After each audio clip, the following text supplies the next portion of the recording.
Is Oklahoma's Brent Venables the next big-time coach to get on the hot seat and get removed?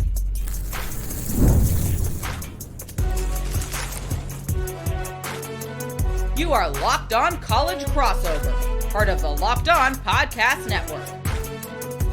Your team every day. On Crossover, I am Brian Smith of the Portal Podcast, and we are crossing over with Locked On SEC to talk about everything going on in the coaching carousel, talking about the transfer portal and all the fun stuff going on. Thank you very much for making this your first listen each and every day here on the Portal Podcast and Locked On SEC. We are part of the Locked On Podcast Network, your team each and every day. And today's show is brought to you by FanDuel. Right now, if you bet $5 and you're a new customer, if that bet wins, you get $300 to use across the FanDuel app. Just download it today. We're going to be talking quite a bit about the transfer portal because we have so many job openings, what teams need to do what. We're going to get to that later on in the show. And in the middle, we're going to talk about the SEC race in the playoffs. How many SEC squads have a chance to make it and why? But to start, Brent Venables, is he the next guy that gets fired? Obviously, Brian Kelly from LSU got fired. We've already seen Billy Napier. This has been a wild offseason already. We're not even to November. It's so fun to talk about this stuff and to get it done. Chris Gordy, Locked On SEC. Chris, how you doing, sir? I'm good, Brian. My head is spinning. I remember being at SEC Media Days in the summer and making the huge point that, can you guys believe this is the first time ever we brought back every single coach that was at SEC Media Days the year prior? And you just knew that, and you just knew that wasn't going to last. So yes, it is a whole half the damn conference is changing out for next year. I think there would be a couple others, including one in Lexington, if it wasn't for how the buyout was structured, et cetera. But, you know, that's the contracts that they get into. And I did a pod about that recently, but your point is still valid. The money's flowing, brother. These buyouts, these agents are killing it. We picked the wrong profession. The only thing I'll say on this is there seems to be a lot of pushback on those things. And I get, fully guaranteed and all that kind of stuff. Jimbo took his. Jimbo said, you want to fire me? Where's the door? Give me what I'm owed. Ed Ogeron said the same thing. You're going to pay me how much to go away? Where's the door? What door you want me to go out of? That's what I'll do. But notice the last couple. Sam Pittman sat down with Arkansas and said, all right, you don't have to pay me the whole thing. I'll take a little less. And they negotiated a lower buyout. Billy Napier, I'm curious to see the details on what he got and if he gets the full thing. And this Brian Kelly thing, I've been told by multiple people at LSU, he ain't getting the full 53. They're negotiating that down. So the Mark Stoops one will be very interesting to watch because I was there a few weeks ago for their game against Texas. They should have won that game. It was the epitome of the frustrations of the Mark Stoops era. Is like, yes, he's brought them some of their best seasons they've ever had, but it's like these last couple of years, like, dude, do you even care anymore? And that's where I would have a full sit down with him and go, dude, you're just embarrassing yourself at this point. Like we can talk contract and you can go, well, I got a deal and all this, but you're not helping your case. You're deteriorating your resume, your legacy the longer we do this. And so that's where I think there might be some discussion there with Kentucky if it continues to go bad. If Kentucky loses out, I think there might be a discussion there, or even like with Stoops. Hey, if you get the Virginia Tech job, maybe we can flip this as a positive. Oh, he left for another job. Oh, well, so I think there's some give or take there. The Auburn thing is very interesting, but of course, you mentioned Venables at Oklahoma. I mean, this is one to watch because that's a proud program in Oklahoma that people like to talk Texas, but they forget it was Oklahoma dominating the Big 12 the last decade plus. That is absolutely correct. And I think it's one of the reasons that there's such a linear view from OU fans. They were used to winning 10 games and being like, ho hum. They expected to be in the Big 12 title game every year. They pretty much were. They were a playoff threat every year. They made it to the playoff. They should have beat Georgia in that one, was it 2017 or whatever it was? They probably should have beat them. Mayfield. Yeah. I mean, he was so good. And college football has these runs from teams like that. And when they end, the fan bases don't do well, Chris. I think we've all seen that. They don't accept very well. So we both talked before the show that, hey, this schedule was crazy but they started hot. The schedule was a little more on the back end, obviously the last 7 games or so. But if they got Tennessee coming up this weekend and then a bye, then they go to Tuscaloosa. If they lose both of those, there will be OU fans calling for his head. I don't know if that'll happen. For those that do not know, the AD, is it Castellone? I can't remember how you say his name. Castiglione, yeah. Castiglione. Great AD, but he's stepping down. You kind of need the AD to be in place to make this all work. So I don't know how that goes. I don't know who's next or when. But does he survive if they go 7-5? Like they got LSU that last game, and I have no idea what LSU is going to do. Right. Yeah, well, I was going to say, you're an LSU guy. You tell me. You said you don't hire a coach without an AD. LSU's just going to let the governor handle it. So, you could do that. They don't have the president. They don't have the AD. I mean, here's the positives for Venables. He's already met last year's win total, so that's good. He's already got 6 wins, so you can only go up from here. John Mateer, obviously they rushed him back from that injury to get him back for the Texas game. He has not looked the same as he did earlier in the year. Obviously, you've ramped up in competition, but let's hope that he continues to get better, get healthy, and Ben Arbuckle can kind of open the playbook up a little bit more. They've had the lack of a run game as well. So, I think they could, to what we were saying, maybe they lose at Tennessee, lose at Bama, but you come back home, and if you beat Missouri and LSU and go 8-4, that's a pretty good season. I understand they had playoff expectations or hopes with bringing in John Mateer and all these pieces, but 8-4 is not bad. I don't think 8-4 gets you fired. If it's worse than that, I think there will be discussions because, like you said, here's the other positive that's working in Venables' favor. It's been a pretty damn good recruiter, Brian. I mean, look at these recruits they've been racking up the last few months. Like Oklahoma's doing a good job on that front. So, I don't know. Is it about putting it all together next year? Maybe a new quarterback and new pieces and all that. I don't know. That's going to be for the higher ups to decide. But we knew though when we came into the season, we looked at that backstretch of the schedule for Oklahoma and said that's absolutely brutal. So nothing you can do about it, but plow through. And like I said, I'll stand by. If they go 8-4, I think he's fine. 7-5 or worse, I think there will be discussions had. That's kind of where I'm at as well. And for the record, Mateer technically has another year of eligibility.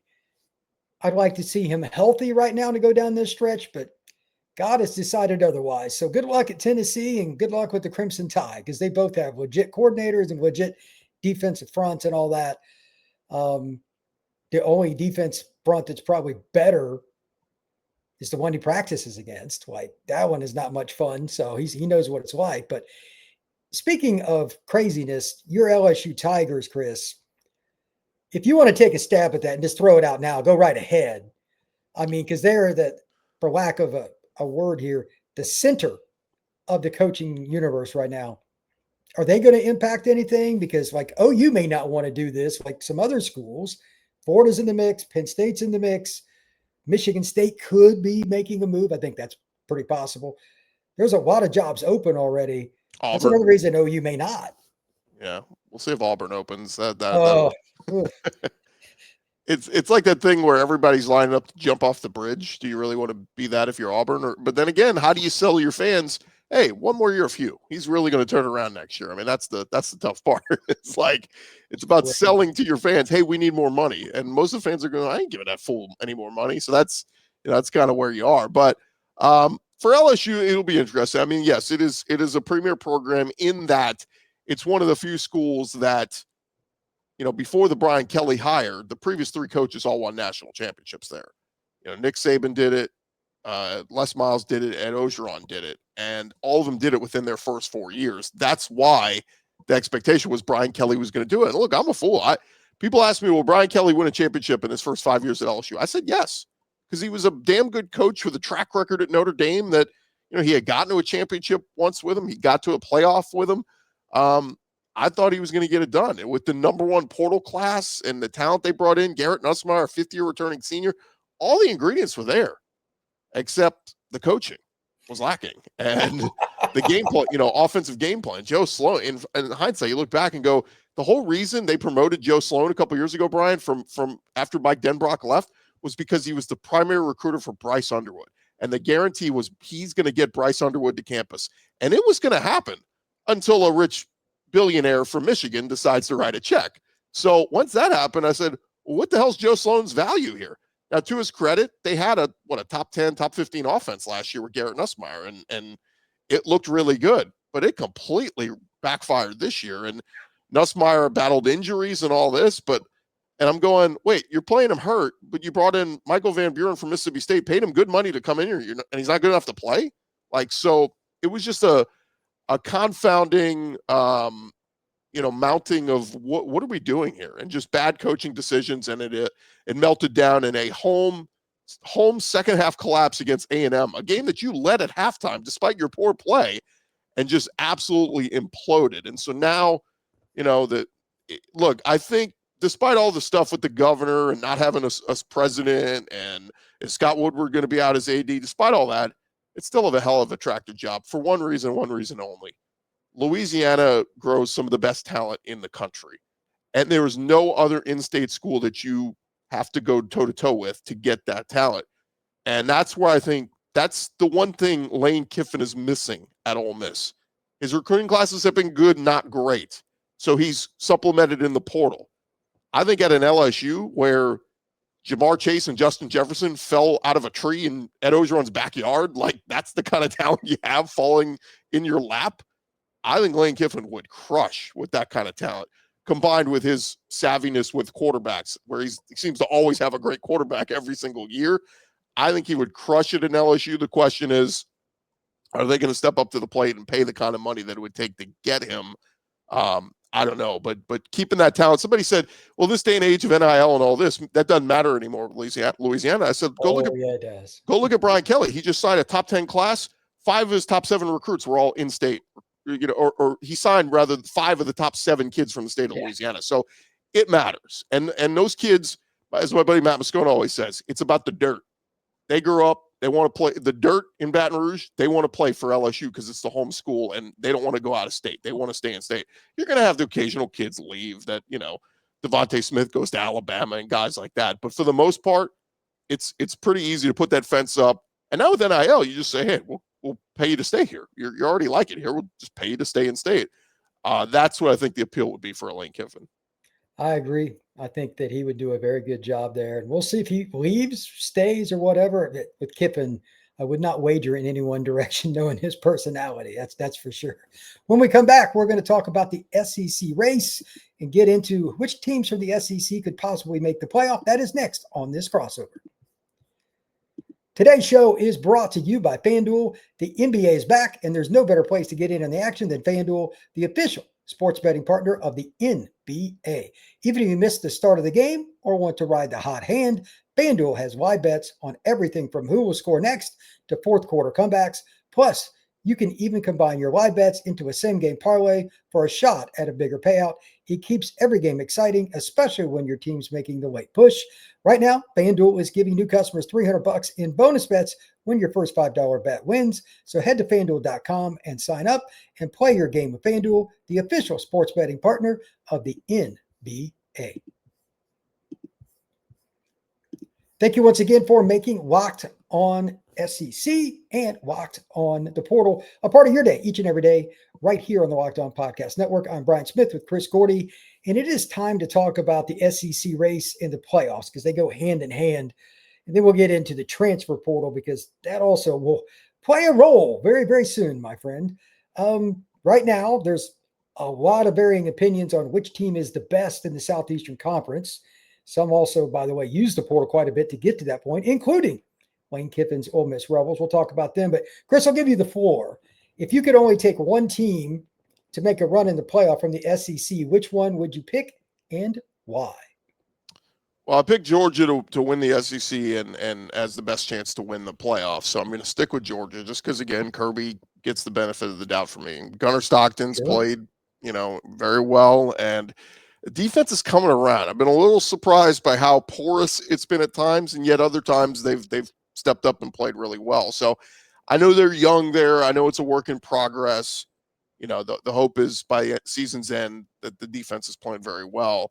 I'll be curious to see who goes to Atlanta. I mean, that's the very interesting part right now. We got an undefeated A&M team. We've got, Alabama with one loss out of conference. We've got Georgia with the one loss. I mean, it's this thing is, Vanderbilt right now has one loss. So Ole Miss with one loss. So it's going to be very interesting to see how, how it plays out, who goes to Atlanta. And maybe some teams don't want to go to Atlanta.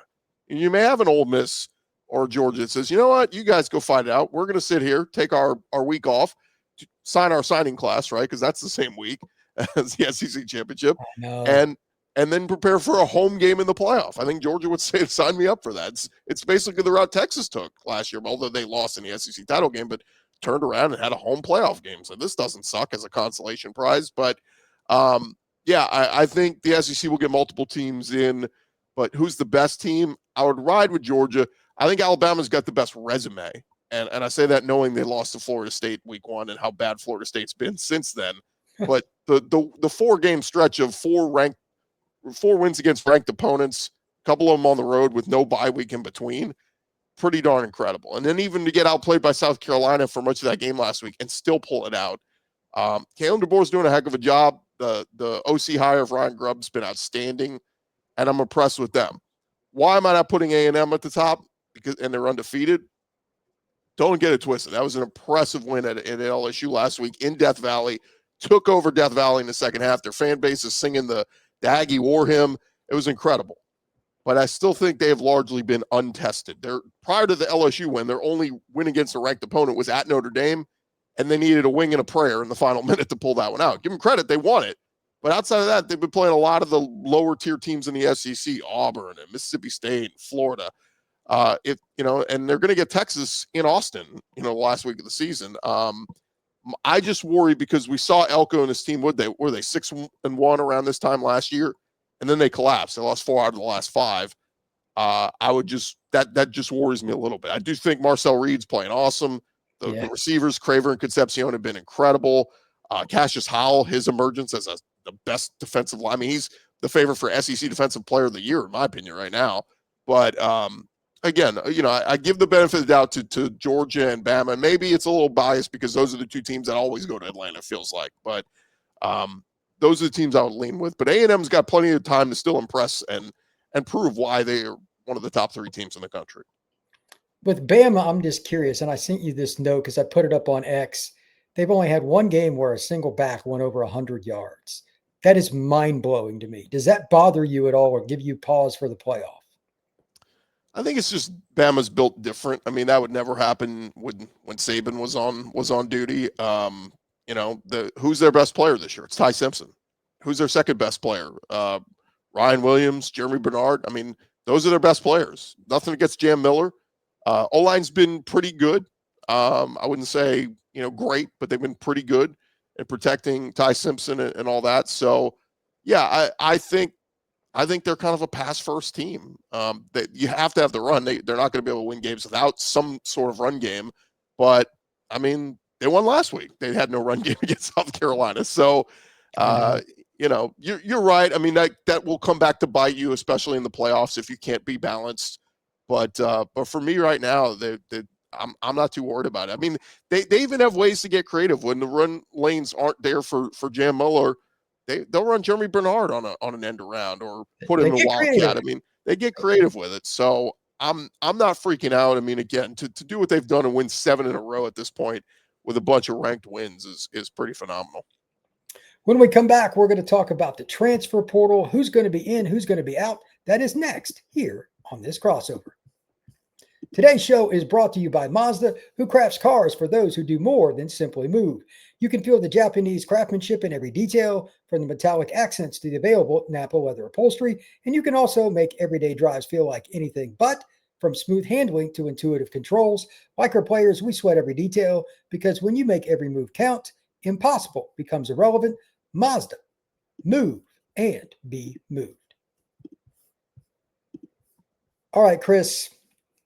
There are several teams that did well with the portal. We talked about Kiffin. He took right around 30 players again this year. And some guys just have a knack for it, like figuring it out, like Signetti at Indiana. Like they have like 7 guys that are 4-star recruits on their roster, which is mind-blowing. But he circumvented with the portal. Some of the guys came over from James Madison with him that were still there. But teams that have done that, surprisingly, like Clark Lee deserves some credit. They've got a handful of Nobody thought Vanderbilt was going to be this good again. I know I didn't because I thought, hey, they're the hunted now. What was their Vegas win total? Was like 5.5. So I know I thought they'd be a 6-6 team, give or take, but they've proven otherwise. In the end, I thought would be 7-5, 8-4 as well, quite possibly. But again, these teams are figuring it out. Which teams do you think really hit? And besides, again, Kiffin's figured it out. Which teams do you think have surprised you, good or bad, with how they approach the portal and how it's gone so far this year?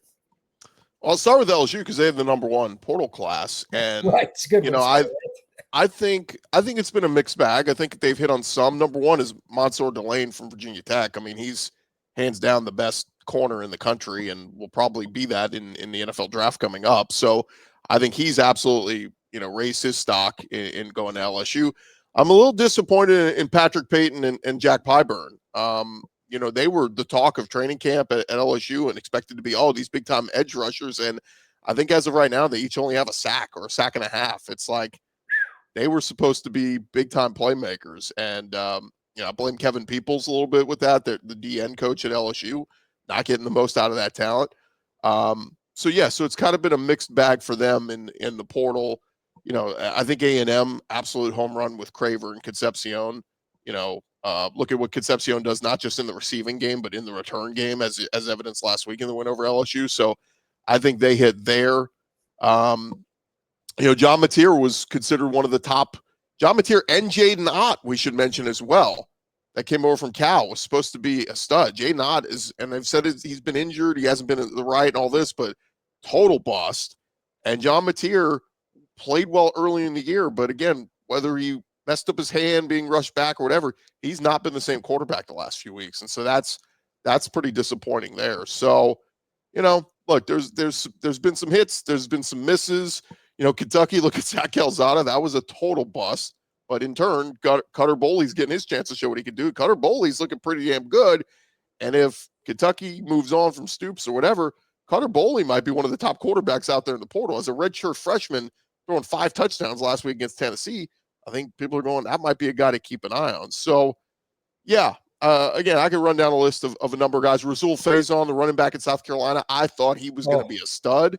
Has not panned out. He's got like 200-something yards rushing, and he is not even a speck of what they had from Rocket Sanders last year in the run game. So it's been wild. Even Texas, this is the one, like remember how they went after the D tackles, and their defense is good.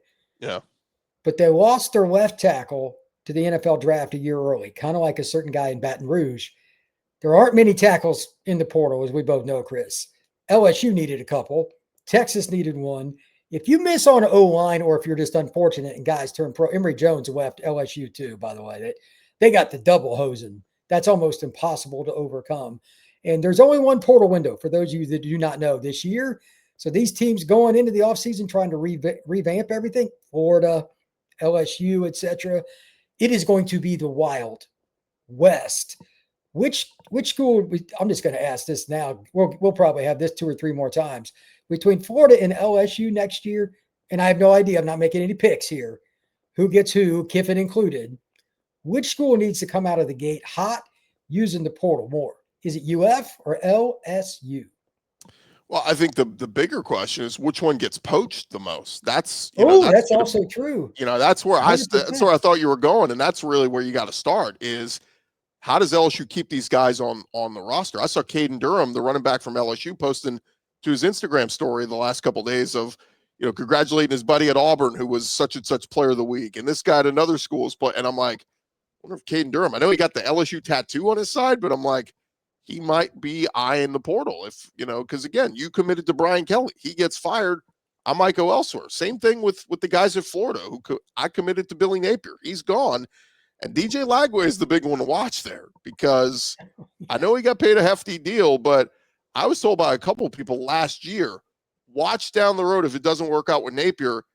Lagway could end up at A&M because of being from Willis, Texas, just outside Houston. It's not far from A&M. Now, the quandary here now is Marcel Reed's awesome. He's a redshirt sophomore. Marcel Reed's probably back next year at A&M, so I don't think maybe that's not the fit. But, look, if we're just talking about guys that could be really good hitting the portal, I think, at LSU, the 2 running backs, Caden Durham and Harlan Berry, who was a stud freshman. I think it's DJ Lagway at Florida. And then some of those Florida wide receivers that were all, freshmen. Dallas Wilson. I mean, absolute studs. So I think those schools are going to have to do some real damage control very quickly on, hey, don't go anywhere. We're going to make a great hire. I promise. Stay put. Stay put. Don't let it. But you know how the business is, Brian. Those DMs are already being slid into. I literally got a DM. I'm not going to go which school, which player. I got a DM as soon as their coach got fired. Basically saying, hey, I'm going to the portal. Just keep me aware to help him out because it's a kid I know. That's how this works.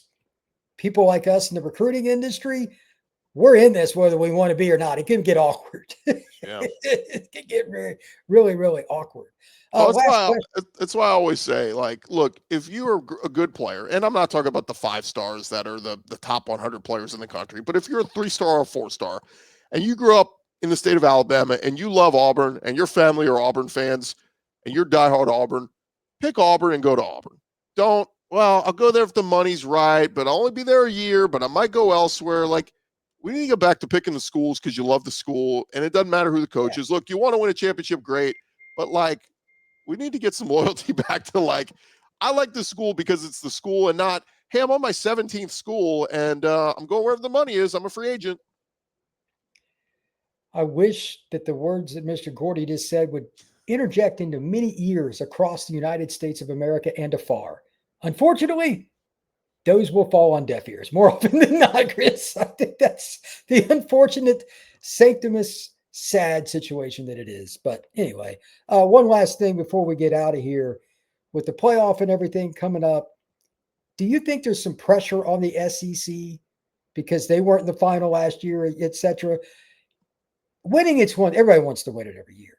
But do they at least need to make the championship game, in your opinion? Or is there going to be some, I don't know how you do it because it's a league. It's not a team or a coach. But like, what do you think that does to the league if they don't make it to the final game? I think they have to win it all. I mean, I think the pressure is on. The Big Ten has been talking smack and beating their chest that Michigan won it, Ohio State won it. And yeah, the SEC hasn't even played for one. And it would take a little bit of it off the back even if they get to the championship and lose. But I think they got to win it. And it seems stupid because if Bama gets there, nobody else in the SEC is rooting for Bama to win it. If Georgia gets there, nobody else in the SEC is going, go Georgia, go Dogs. But at the end of the day, the conference takes a hit, and these other conferences, Big Ten and ACC, they talk their trash, and they go, oh, SEC, you used to be the big boy in town. Now 3 straight years without winning a national championship. So that's very real.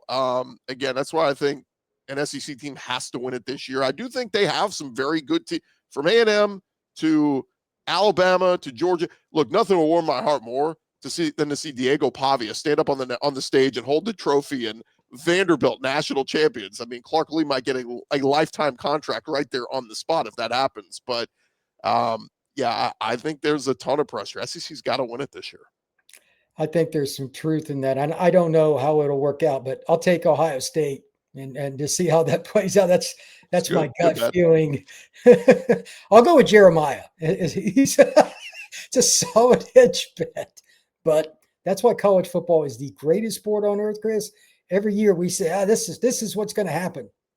And then it doesn't. So that's why we watch. Brian, preseason, if we did a top 10 coaching list, oh my God, we would have James Franklin and Brian Kelly in our top 10 coaches in college football, both unemployed. Greatest example I can use is what Chris just said right there. Amen to that, brother. Chris, tell everybody where they can find your work. Yeah, Locked On SEC, wherever you get your podcasts, and of course on YouTube. And been getting a bigger and bigger following throughout this season. We've got, of course, a lot of excitement with the SEC, and we're talking all things SEC, all 16 teams each and every day. And we're talking all things recruiting, transfer portal, and definitely coaching carousel every day on Locked On the Portal live shows at noon Eastern every day. Thank you very much. We'll see you soon.